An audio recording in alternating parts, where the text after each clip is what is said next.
Listen, man, we got to talk about Brandon Stevens. I know the Jets lost. There were still encouraging takeaways from Sunday's game. I'll make a video at some point about Justin Fields and what we saw from Tanner Engstrand's offense, but we got to talk about Brandon Stevens because he's a problem.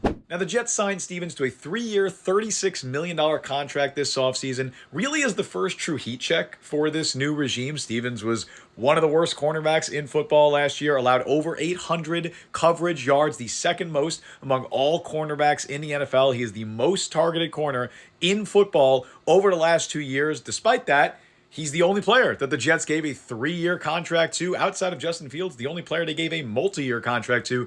This was one of their biggest moves of the offseason, and it was heavily criticized at the time.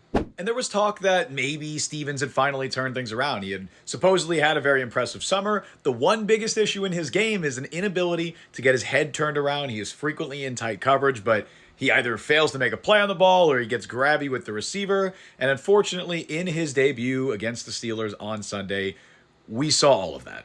Stevens was targeted a whopping 7 times in Sunday's loss, allowing 5 catches for 60 yards and 2 touchdowns. Also had that defensive pass interference, allowed a passer rating of 136.9 when targeted. Also had that dropped interception too. You could not have imagined a worse debut game for Brandon Stevens. And the biggest red flag to me is that all of the issues that we saw consistently pop up on his tape in Baltimore, all of them were on full display in this game. This was Baltimore Ravens Brandon Stevens. And unfortunately, Baltimore Ravens Brandon Stevens has been one of the worst cornerbacks in the NFL over the last 2 years. This Jets coaching staff brought him in believing they could fix the flaws in his game. And unfortunately, to this point, they really have not. Brandon Stevens, he might be a problem.